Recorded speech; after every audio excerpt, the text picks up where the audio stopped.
నమస్తే, welcome to our channel. నేను మీ పద్మావతి. ఈ రోజు మనతో పాటు professor come doctor Mullapudi Satyanarayana గారు ఉన్నారు. మరి సార్తో మాట్లాడి అబ్బాయిల్లో వచ్చే అంగ సమస్యలకి ఒక మంచి పరిష్కారాన్ని వీడియోలో తెలుసుకుందాం. అండ్ మీరు కూడా వీడియోని ఎక్కడ కూడా స్కిప్ చేయకుండా కంప్లీట్ గా చూసేయండి. నమస్కారం సార్. నమస్కారం అమ్మా పద్మావతి. సార్, ఇప్పుడు అబ్బాయిల్లోని ఈ అంగవైకల్యం కావచ్చు, లేకుంటే అంగం సమస్యలతో చాలా మంది ఇబ్బంది పడుతూ ఉంటారు. అబ్బాయిలు కూడా డాక్టర్స్ దగ్గరికి వెళ్ళినా దాన్ని క్లారిటీగా ఎక్స్ప్లెయిన్ చేయలేకపోవడం, లేకుంటే ఈ సిగ్గు వీడియో అనే దాంతో వాళ్ళ పేరెంట్స్ తో కూడా సరిగ్గా దాని గురించి ఎక్స్ప్లెయిన్ చేసుకోలేకపోవడం, ఇటు ఒకవేళ పెళ్లి చేసుకోవాల్సి వస్తే ఆ అమ్మాయి ఎక్కడ వీళ్ళతో అన్కంఫర్టబుల్ గా ఫీల్ అవుతుందో, లేకుంటే వీళ్ళ సమస్యలను చెప్తే ఎక్కడ తక్కువగా చూస్తారో అని అనేసి ఈ అంగ సమస్యల గురించి ఎక్కడ కూడా క్లియర్ కట్ గా తెలుసుకోరు. మరి ఇలాంటి సందర్భంలో ఈ అంగ సమస్యలని దూరం చేసుకోవాలి అంటే వాళ్ళు ఏం చెయ్యాలి, ఎటువంటి ఫుడ్ ని తీసుకోవాలి, లేదంటే ఇవేవి అవసరం లేకన్నా ఏదైనా ఒక రెమెడీ ఏమైనా ఉపయోగపడుతుంది అంటారా వీళ్ళకి? డెఫినెట్ గా మనము ఇది వరకు కాలంలో అబ్బాయిల యొక్క హెల్త్ హ్యాబిట్స్ డిఫరెంట్ గా ఉండేవి. 50 years బ్యాక్ బ్యాడ్ హ్యాబిట్స్ కు దూరంగా ఉండేవారు. అయితే అప్పుడు కూడా మనకి కొంతమంది డాక్టర్లు, ఆయుర్వేదం డాక్టర్లు స్వాతి పత్రికలో వచ్చేవారు. వాళ్ళు హస్తప్రయోగం చేసుకోవచ్చు, ఇలా రకరకాలుగా వాళ్ళు చెబుతా ఉండేవారు. అయితే ఏదో ఆ స్వాతి పత్రిక బ్రహ్మాండమైనటువంటి సేల్స్ వెళ్ళేది. అయితే ఇవన్నీ కూడా బ్యాడ్ హ్యాబిట్స్. దానివల్ల మీకు జనరల్ హెల్త్ ఏమీ ప్రాబ్లం లేదు, అది ఇది అని చెబుతూ వచ్చేవారు అన్నమాట. సో అట్లా కాదు, తప్పకుండా బ్యాడ్ హ్యాబిట్స్ అనేటటువంటివి ఎప్పుడు కూడా మన హెల్త్ ని డిటీరియరేట్ చేస్తాయి, అలాగే దిగజారుస్తాయి. ఇప్పుడు అది కాకుండా దానికి యాడెడ్ గా చిన్న వయసు నుంచి బీర్లు కొట్టడం, తర్వాత చిన్న వయసు నుంచి సిగరెట్లు స్మోకింగ్ చేయడము, ఆ తర్వాత ఆల్కహాల్ కి చిన్న వయసు వాళ్ళు కూడా ఎడిక్ట్ అవ్వడము. వీళ్ళు దుకాణాలు ఎప్పుడు స్టార్ట్ చేస్తున్నారంటే 10th క్లాస్ నుంచే స్టార్ట్ చేసేస్తున్నారు. స్టార్ట్ చేసేయడము ప్లస్ ఇప్పుడున్నటువంటిదంతా కూడా రేడియేషన్ ఉన్నటువంటి ప్రపంచం. ఇప్పుడు మనం కంప్యూటర్స్ తో తెల్లవారితే వర్క్ చేస్తున్నాము, కెమెరాస్, ఎలక్ట్రానిక్ వస్తువులు, లైట్లు, అన్ని ఎలక్ట్రానిక్ అప్లయన్సెస్ ఏవైనా సరే, టీవీలు, ఫోన్స్, చేతిలోనే ఫోన్స్, ఇవన్నిటి వల్ల రేడియేషన్స్ అనేటటువంటివి ఎమిట్ అవుతున్నాయి. ఈ రేడియేషన్స్ వల్ల మనకు బాడీ మీద దాని యొక్క ప్రభావం బాగా పడుతుంది. కాబట్టి ఏమవుతుందంటే వివాహాలు చేసినప్పటికీ ఈ ఆల్కహాల్ అతిగా ఎక్సెస్ యూజ్ ఆఫ్ ఆల్కహాల్ తీసుకోవడము, స్మోకింగ్ వల్ల లంగ్స్, కిడ్నీస్, ఇలాంటి ప్రాబ్లమ్స్, లివర్ ప్రాబ్లమ్స్ ఇవన్నీ రావడము, కొంచెం ఆర్గన్స్ లో ఇంబ్యాలెన్స్ రావడము, ఆర్గన్స్ ఎప్పుడు కూడా అవి డిస్ఫంక్షన్ చేయడము, ఇలాంటివన్నీ కూడా జరుగుతాయి. ముఖ్యంగా ఈ లైంగిక సంబంధమైనటువంటి వ్యవహారాల్లో అంగ స్తంభన అనేటటువంటిది ప్రధాన వ్యాధిగా కనబడుతోంది.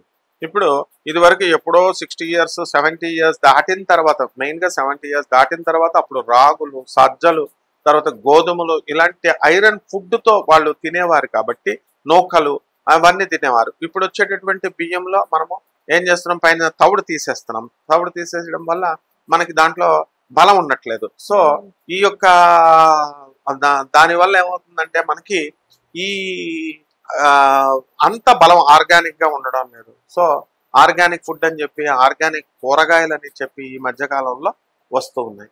కాబట్టి ఇప్పుడు దీని ప్రభావం వల్ల ఏమవుతుందంటే చిన్న వయసులో మ్యారేజ్ చేసిన వెంటనే ఫస్ట్ నైట్ కే అసలే వాళ్ళిద్దరూ కూడా వాళ్ళు పెట్టినటువంటి బ్రాటప్ వేరు, ఆ అమ్మాయి వచ్చిన బ్రాటప్ వేరు, అబ్బాయి వచ్చిన బ్రాటప్ వేరు.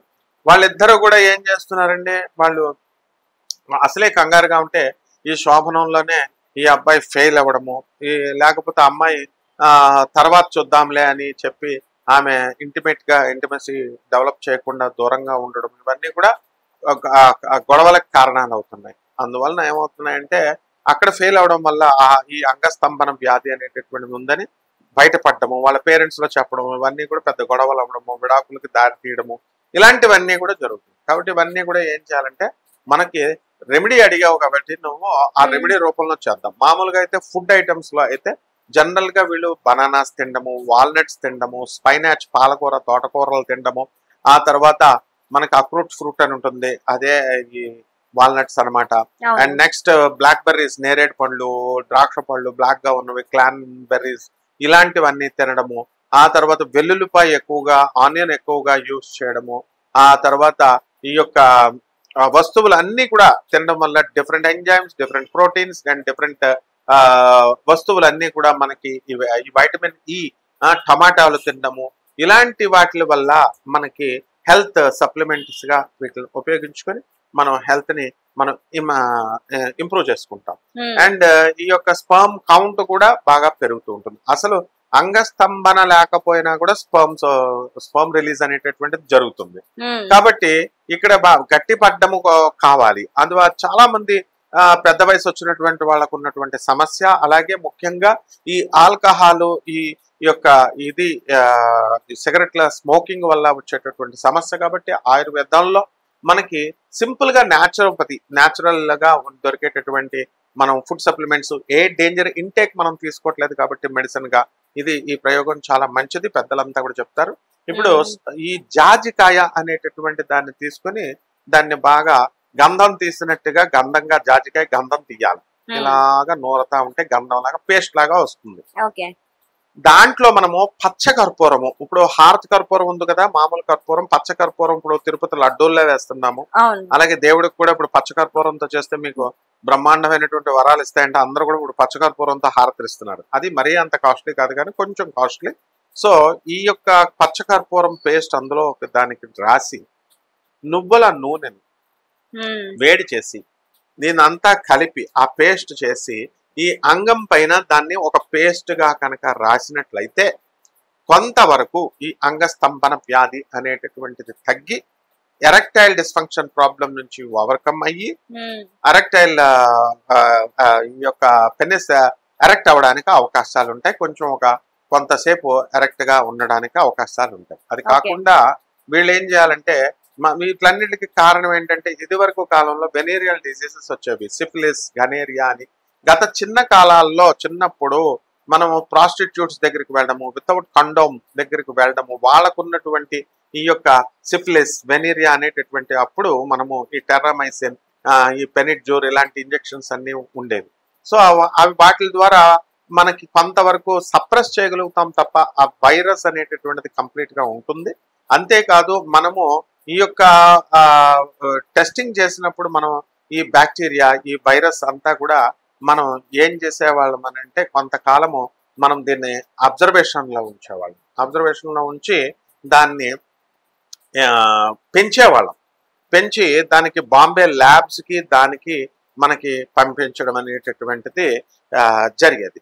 సో ఇప్పుడంతా కూడా టెక్నాలజీ మనకి బాగా పెరిగిపోవడం వల్ల ఈ యొక్క అవసరం లేకుండా మనము ఇవన్నీ కూడా చేస్తున్నాం. సో ఇలాగా ఈ పేస్ట్ అప్లై చేసుకోవడం, పౌష్టికమైనటువంటి నేను చెప్పినటువంటి ఆర్గానిక్ ఇది చేసుకోవడం ద్వారా బ్రహ్మాండంగా అయిపోతారమ్మా. సార్ ఇప్పుడు ప్రెసెంట్ ఏంటంటే ప్రతి ఒక్కరిలోనూ లేట్ మ్యారేజెస్ మెయిన్ రీజన్ దీనికి ఒకటి. ఈ 30 ఏజ్ దాటిన తర్వాత ముందు లైఫ్ లో సక్సెస్ అవ్వాలి అని ఉరుకులు ప్రపంచంలో బతికేస్తూ లేట్ మ్యారేజెస్ చేసుకుంటున్నారు. వన్స్ పెళ్ళయిన తర్వాత అప్పటికే వీళ్ళకి సగం ఏజ్ అయిపోవడం వల్ల సో అక్కడి నుంచి ప్రాబ్లమ్స్ అన్ని స్టార్ట్ అవుతున్నాయి అంటున్నారు.